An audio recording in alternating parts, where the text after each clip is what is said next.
Hey everyone, Adam Kanakin here with ILEETA Network. We're at the 2022 ILEETA Conference with me, Adam Wills. What's up, man? Thanks for coming. Yeah, fine. Having another conversation, but this time in person. Right? It's so much better in person. It is. I mean, awesome. we talk a lot. We talk all the fucking time. But it's so much more fun when we get to sit down, have a drink, and relax. Yes, and we're not time constricted, right? Every time we jump, it's like, okay, man, I got a hard out in 40 minutes. I got a meeting. I got a Zoom call. I don't know. I've learned not to schedule other stuff after you because we always just end up on so many rabbit trails that my Kayla, who's one of our phenomenal people here at ILEETA and basically runs my life. Yeah. She won't book people, so we'll book meetings, and it's like, okay, Adam has like 30 minutes here. That other 30 minutes stays open because I don't think I've ever finished one conversation on time. Right? It's just, it doesn't happen. Yeah, you got to have people like that understand how to manage time, right? Well, I don't. But this brings me to another conversation that we've had before, which is the reason why those conversations go long is because I'm talking to people that have the same passion and drive about this industry that I do. Yeah.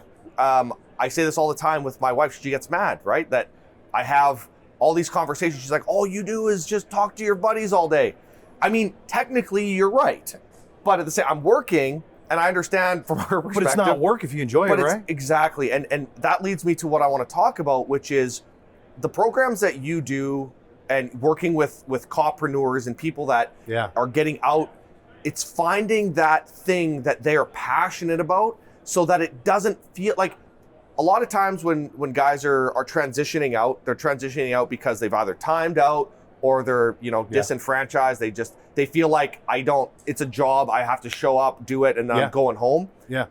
What you're saying is let's find what you're passionate about doing and let's make you successful at that. Yeah. Because we know from the business perspective, if I can take something that I'm passionate about and find a way to turn that into a business, that business has a much higher chance of success than if I'm just doing something just for plain financial reasons. Yeah. Right? Yeah. Well, and it really starts, I think, with a paradigm shift of getting cops to understand that their skills apply to other areas, right? I mean, even I was guilty of that. I'm like, I don't know what else I'm going to do, right? I've been a cop for 15 years. What else is there, right? Where do I apply my skills? And a lot of these guys are just like me, where they don't recognize that, hey, everything you've been doing the last 15, 20, whatever, how many years you've been in, those skills apply in the business world, in the private sector. They just kind of got to get outside their box, and then they can start to look at, all right, what do I enjoy? Because I think that's another place where we tend to box ourselves in, is we think, well, okay, even if I accept that I have these skills that can be used in the business world, I think that I have to actually do something as a business that relates to law enforcement, and it doesn't necessarily. I've coached guys that are running coffee companies now, right? And it's like, what are you passionate about? What do you enjoy? And it's just breaking through some mental barriers, right? Like I was talking to a guy today that came to our booth, and he was like, "Oh, I've only got 5 more years left, but I'm freaking miserable, and I hate it." And I'm like, "Well, like, dude, you owe it to yourself to look at leaving, right?" And I'm like, "Yeah, but that pension." I'm like, "Dude, you can make more money potentially as a business owner than what your pension would even bring you." Like, I left my pension behind, and what I'm doing now is far more lucrative than what I would have gotten out of a pension. Right? So there's just some mental barriers that we got to break through with cops. Like, we box ourselves in. Yeah. It's those business conversations with officers is always the funny thing, right? You had said finding what you were good at or finding what you're passionate about, but transferring those skills into the private sector is sometimes very challenging for people. Yeah. I've said before with you, when I left the military, there's a lot of guys that transition out that have a hard time contextualizing what I did in the military and how do I put that into a resume? Yeah. In the real world. Yeah. Right? And it's like, well, you were a section commander. Okay, well, what does that mean? Well, it means that you have 10 years of managerial experience. Well, how? Well, because you had 8 to 10 people under you. Yeah. Right? You, as a section commander, when you're doing training, you're basically organizing budgets of tens of thousands, if not hundreds of thousands of dollars worth of resources. Yeah. And you start trying to say, like, this is, I understand what we call it. Yeah. But Translate it. Here's what, when you translate it and they go, wow, you always get the same response. Oh, wow. Yeah.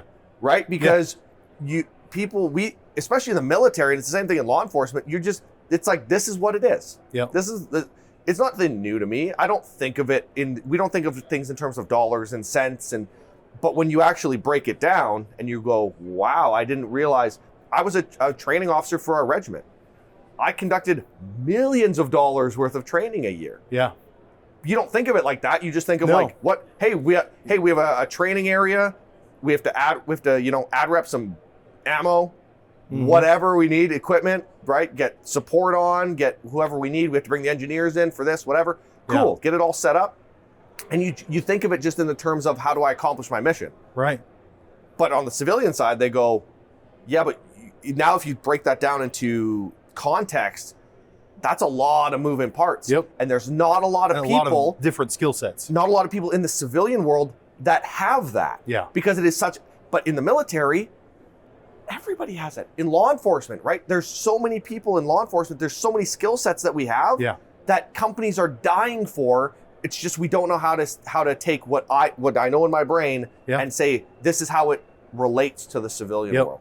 My aha moment in regards to that, when I left law enforcement or was leaving law enforcement. So I was a CVSA examiner, which is just the voice version of a polygraph, right? And I studied narrative transportation theory, right? The idea that our brains are wired for story, and that's how we understand, that's how we communicate best. And that when you leverage story in an interview room, that you generally get to the truth a lot easier, right? And my aha moment was when I realized that narrative transportation theory was a really good marketing tactic, right? And then I'm like, wait a second, okay, I know I can use my skills over here in the marketing world. Like, I totally get that. And then it just went from there, And so it's hard to recognize where those skills can translate to, but they do, right? If you're really good at narcotics interdiction, that is a skill that translates well in the business world to negotiation, right? Understanding how to read people and understanding how their body movements and the way that they talk indicate nervousness or those other things. Those translate. So, man, 100%. It's also interesting too, because another component of something that you do is with BreacherCRM, and Breacher is here this week. You guys are at the expo. Obviously, all of ILEETA Network in the back end is powered by Breacher, and yes, sir. And the reason is, and I told you this the very first time we talked about it. I said, we're using all of these things, and there's nothing built for us. What you built is so hyper focused to law enforcement training that people that own law enforcement training companies, because we have a very unique industry. It's not like anything else. When things are coming up, we have conversations daily. Oh, here's something new. Here's the next innovation. Yeah. But this industry is so unique, and so you being here is a great way to showcase for these officers, but also showing that I can take those skill sets that are relevant to us and assist in building and developing new things that help other people that are in the same industry as you. Yeah. I mean, that's really the big advantage, I think, to our software and bringing everything all into one place, right? Because everybody's cobbling together all these different tools to track their customers and do booking for their calendars and run online courses and all social media management, all that stuff. They're cobbling all of that together. And what that takes is time, right? Time is our most valuable asset. And when you're wasting essentially your time, I mean, none of us have the time to be the secretary, right? I mean, I'm not trying to sound demeaning, but I need to spend time working on focusing on how I can make my training better, making sure I stay up on most recent case law, right? Making things relevant, staying up with current events, right? I don't need to be focused on how do I make all this stuff work on the back end. And so that's what we're doing is we're saving them time by putting everything in one place, automating that process so that they can free up their time to focus on how do I make my company better? How do I bring better quality training to other officers? Yeah, no, man, it's been a game changer for us. I've told you that I don't know how many times. Obviously, everybody here, everybody who signed up for interviews this week, We utilize the software, right? People, there's so many things that it's useful for from the instructor perspective, from the business perspective. Yeah. It just, the coolest thing about it too is, and I think this comes from your law enforcement background, is that you're able to stay fluid. So when something comes up or something changes or somebody comes up, or I come to you and I say, hey dude, I need it to do this. Yeah. And you go, okay, it doesn't, but here's how we're gonna make it work. We can do that. Mm-hmm. I think that's what like COPreneurs, what veteran entrepreneurs, I think that's the massive advantage that we have in the world. Being fluid, is being fluid and being able to adapt, right? That adaptability component that police officers have and military members have translates to so much more in the private sector. It's insane to me. And I always found that. And that's why when we work with companies, when we work with training companies, there's training companies that are great out there, but they're not run by trainers. Right. They're run by corporate entities. Yeah. And the problem is they don't have that fluidity anymore. Mm-hmm. It's we have to hit the bottom, like there's a bottom line on this and we have to be profitable. Yeah. Guess what? I don't care about being profitable. You know what we care about? Delivering actionable, relevant content to as many officers as possible. Yeah. That's it. That's the entire mission statement. Yeah. Right? And if we do that right, the money will be there. Yep. But you have to do the thing right first. Exactly. And that's why we partnered with you. That's why we partnered with all of these amazing people a lot of them are here at ILEETA this year.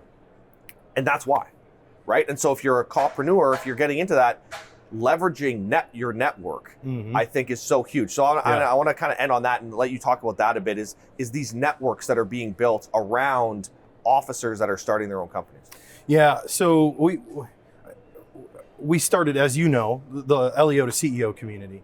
And we really, the goal is to be able to bounce ideas off of each other, support each other, share wins and challenges, right? And it's just a place, as cheesy as it may sound, it's a safe place, right? And I think because we as cops, especially in the environment that we've been dealing with the last couple of years, we're careful about where we go in order to seek input and advice about what we may be doing with a business, right? And so this is a safe place. It's not on Facebook. It's a private community where guys can just help each other out. We do workshops and that sort of thing. And so it's been really neat seeing that come together as a part of this as well, because like I said, it's just a paradigm shift, right? We've got to get guys to recognize that not only that they have what it takes, but to give them a path, to give them a proven path that says, all right, here's how we go forward, and here's what you execute on in order to make this work, right? Like you have an ops plan, right? When you go to hit a house, on a search warrant, arrest warrant, whatever it may be, you have an ops plan and you have a backup to that ops plan, right? But for some reason, as cops, we just don't think about our careers that way, and I think that needs to change. Yeah, absolutely. Last question for you, brother. It's your first time here at ILEETA. Mm-hmm. Why? Why did you come down? Why did you make the decision to come here? Well, I don't know that I can answer that other than to say, I think in part you influenced that, right? I mean, you were telling me, you told me how this conference was awesome. Like if there was any conference that you felt like was a must attend, it was this one. And so that influenced my decision a bit, but obviously BreacherCRM, our focus is on helping cops and more specifically instructor businesses. And I don't think there's anywhere else, any other conference where we can make connections with as many instructors as we can here at ILEETA. Yeah, it's phenomenal. And brother, I appreciate you taking the time and swinging by, and I can't wait to share some drinks with you later. So thanks, man. Yeah, thanks, man. All right, dude, thanks for having me in.